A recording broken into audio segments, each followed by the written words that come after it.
ఉసిరికాయ నిల్వ పచ్చడికి ముందుగా 1 కేజీ ఉసిరికాయలను తీసుకొని వాటిని శుభ్రంగా కడిగి పొడి బట్టతో తడి లేకుండా తుడిచి ఒక అరగంట పాటు ఆరబెట్టి పెట్టుకోవాలి. ఆ తర్వాత స్టవ్ పైన ఒక ప్యాన్ పెట్టుకొని అందులో 1 కప్పు ఆవాల్ని ఫ్రై చేసి పెట్టుకోవాలి. ఇది చిటపటలాడుతుండగా స్టవ్ ఆఫ్ చేసుకొని పక్కన పెట్టుకొని చల్లార్చుకోవాలి. ఆ తర్వాత అదే ప్యాన్లో 1 టేబుల్ స్పూన్ మెంతులు వేసుకొని వాటిని కూడా లైట్ గోల్డెన్ బ్రౌన్ వచ్చేంత వరకు ఫ్రై చేసుకొని చిటపటలాడుతుండగా స్టవ్ ఆఫ్ చేసి తీసి పక్కన పెట్టుకోవాలి. ఇప్పుడు డీప్ ఫ్రైకి సరిపడా ఆయిల్ వేసుకొని ఉసిరికాయలన్నీ కూడా ఇందులో మీడియం ఫ్లేమ్లో ఫ్రై చేసుకోవాలి. ఇవి కూడా లైట్ గోల్డెన్ కలర్ వచ్చేంత వరకు ఫ్రై చేసుకోవాలి. అవి ఫ్రై అవుతుండగా ఒక గిన్నెలో 100 గ్రాముల చింతపండు తీసుకొని ఒకసారి వాష్ చేసుకున్న తర్వాత 1 కప్పు వాటర్ వేసి వాటిని రసంగా తీసి పక్కన పెట్టుకోవాలి. నేనైతే నువ్వుల నూనె వాడుతున్నాను. పచ్చళ్ళకి ఏదైనా నువ్వుల నూనె కానీ వేరుశనగ నూనె కానీ ఏదైనా పప్పు ధాన్యం నూనె అయితే చాలా టేస్టీగా ఉంటాయి. అందుకని నేను నువ్వుల నూనె ప్రిఫర్ చేస్తున్నాను. ఈ ఉసిరికి పచ్చడి టేస్ట్లోనే కాదు హెల్త్లో కూడా బోలెడ్ బెనిఫిట్స్ ఉన్నాయి. ఏంటంటే దీంట్లో విటమిన్ సి అనేది అధికంగా లభిస్తుంది. అధిక మోతాదులో యాంటీ ఆక్సిడెంట్స్ ఉండటం వల్ల క్రానిక్ డిసీజెస్తో బాధపడుతున్న వారికి ఇది చాలా హెల్ప్ అవుతుంది. అంటే ఏంటంటే హార్ట్ ప్రాబ్లమ్స్తో కానీ డయాబెటిక్తో కానీ క్యాన్సర్తో కానీ ఇలా క్రానిక్ డిసీజెస్తో బాధపడుతున్న వాళ్ళకి ఇది చాలా బాగా ఉపయోగపడుతుంది. అంతేకాదు ఇందులో ఉన్న వైటమిన్ సి యాంటీ ఆక్సిడెంట్స్ అనేవి మన బ్రెయిన్ మీద బాగా పనిచేస్తాయి. బ్రెయిన్ కూడా యాక్టివ్గా పనిచేస్తుంది. ఇందులో పుష్కలంగా ఐరన్ కాల్షియం ఉండటం వల్ల బోన్స్ స్ట్రాంగ్ అవుతాయి. అలాగే రక్తహీనత నుంచి కూడా కాపాడుతుంది. ఇంకా ఇందులో ఉండే వైటమిన్ ఏ అనేది కంటి చూపును మెరుగుపరుస్తుంది. ఐ హెల్త్కి బాగా ఉపయోగపడుతుంది. ఇందులో ఉండే ఫైబర్ సాల్యుబుల్ ఫామ్లో ఉంటుంది. ఏదైనా గ్యాస్ట్రిక్ ఇరిటేషన్స్ లేదంటే ఇరిటబుల్ బౌల్ సిండ్రోమ్ ఉన్న వాళ్ళకి ఇది బాగా ఉపయోగపడుతుంది. 1/2 కప్పు ఉసిరికలు మనం డైట్లో యాడ్ చేసుకుంటే అంటే ఒక 100 గ్రామ్స్ ఉసిరిక తీసుకుంటే 20 ఆరెంజెస్తో ఈక్వల్గా అది పనిచేస్తుంది. గ్రేట్ కదా. ఇది సీజనల్ ఫ్రూట్ కాబట్టి మనం పచ్చడి పెట్టుకొని సంవత్సరం దాకా వాడుకోవచ్చు. ఇది జామ్ లాగా కానీ లేదు అంటే సాలాడ్స్లో కానీ లేదు అంటే రైస్లో కానీ చట్నీస్గా కానీ వాడుకోవచ్చు. ముందు ఆ వీడియోస్ కూడా మనం చూద్దాం. మరి నా వీడియో నచ్చినట్లయితే లైక్ చేయండి, ఫ్రెండ్స్కి ఫ్యామిలీ మెంబర్స్కి షేర్ చేయండి. అలాగే సబ్స్క్రైబ్ చేసుకొని పక్కనే ఉన్న బెల్ ఐకాన్ని టచ్ చేయండి. మరి ఇప్పుడు పచ్చడి కంటిన్యూ చేసేద్దాం. మిగిలిన ఉసిరికాయలన్నీ కూడా అదే ఆయిల్లో మీడియం ఫ్లేమ్లోనే తిప్పుకుంటూ ఫ్రై చేసుకోవాలి.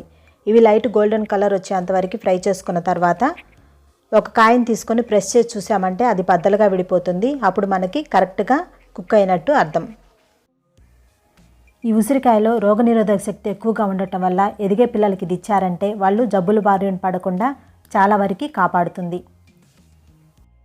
ఇప్పుడు ముందుగా ఫ్రై చేసి పెట్టుకున్న ఆవాల్ని పౌడర్ చేసి పెట్టుకోవాలి. అలాగే మెంతులను కూడా సపరేట్గా పౌడర్ చేసి పెట్టుకొని ఈ 2 మిశ్రమాలని ఒక గిన్నెలో యాడ్ చేసుకోవాలి.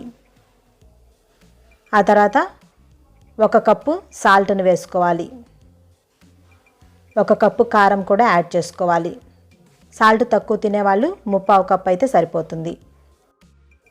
ఆ తర్వాత మనం ఉసిరికాయలు వేపిన ఆయిల్లోనే ఒక 2 టేబుల్ స్పూన్ల ఆవాలు, 1/2 స్పూన్ మెంతులు, 1/2 స్పూన్ జీలకర్ర, అలాగే 1 వెల్లుల్లి రెబ్బలుగా వలిచి వేసుకొని 2 ఎండుమిర్చిని కూడా వేసుకొని ఇది లైట్ గోల్డెన్ కలర్ వచ్చేంతవరకు ఫ్రై చేసుకోవాలి. ఆ తర్వాత స్టవ్ ఆఫ్ చేసుకొని ఈ మిశ్రమాన్ని చల్లారనివ్వాలి. ఆ తర్వాత మనం ముందుగా తీసి పెట్టుకున్న చింతపండు గుజ్జును కూడా 2 స్పూన్ల ఆయిల్ వేసి అది దగ్గర పడేంతవరకు కుక్ చేసుకోవాలి. పులుపు ఇష్టపడేవారైతే 150 గ్రామ్స్ వరకైనా తీసుకోవచ్చు. ఇందులో వాటర్ యాడ్ చేసినందువల్ల చట్నీ అయితే ఏం పాడవదు. ఎందుకంటే మనం చింతపండుని బాగా కుక్ చేస్తున్నాం కాబట్టి పాడవకుండా ఉంటుంది. ఇప్పుడు మనం ఇలా పొడులు తీసుకున్న మిశ్రమాన్నింటినీ కూడా బాగా మిక్స్ అయ్యేలాగా కలుపుకోవాలి. ఆ తర్వాత చల్లారి పెట్టుకున్న చింతపండు గుజ్జును కూడా ఇందులో యాడ్ చేసుకొని బాగా కలుపుకోవాలి. ఇలా కలుపుకున్న తర్వాత మనం ముందుగా చల్లారి పెట్టుకున్న ఆయిల్ని గోరువెచ్చగా ఉంటే బాగుంటుంది.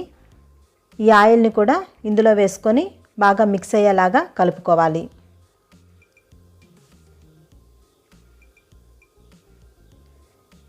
నేను 1 కేజీ ఉసిరికాయలకి 1 కేజీ ఆయిల్ దాకా పట్టింది. ఇప్పుడు ఒక 1/2 కేజీ కాగబెట్టి వేశాను. పచ్చి ఆయిల్ని తర్వాత పైన యాడ్ చేస్తున్నాను. దీనివల్ల పచ్చడి టేస్ట్ చాలా బాగుంటుంది, పాడవకుండా కూడా ఉంటుంది. ఆయిల్ ఎక్కువగా ఇష్టపడేవారు కొద్దిగా ఆయిల్ ఎక్కువ వేసుకోండి. నేనైతే కేజీ దాకా వాడాను. ఇది మొత్తం కలిపిన తర్వాత మళ్ళీ పైన కూడా ఒక కప్పు యాడ్ చేశాను. ఇప్పుడు ఇలా కలుపుకున్న తర్వాత దీన్ని ఒక సర్వింగ్ బౌల్లోకి తీసుకోవాలి. ఎయిర్ టైట్ కంటైనర్లో కానీ లేదు అంటే పచ్చళ్ళు పెట్టుకునే జాడీ ఉంటాయి కదా, దాంట్లో అయినా వేసుకొని ప్రిజర్వ్ చేసుకోవచ్చు. ఇదైతే సంవత్సరం పాటు నిలువ ఉంటుంది. ఎటువంటి తడి తగలకుండా అలాగే హైజీన్ పాటిస్తే చట్నీ అనేది చాలా కాలం నిలువ ఉంటుంది. మరి నా వీడియో నచ్చినట్లయితే లైక్ చేయండి, ఫ్రెండ్స్కి ఫ్యామిలీ మెంబర్స్కి షేర్ చేయండి. Thank you for watching.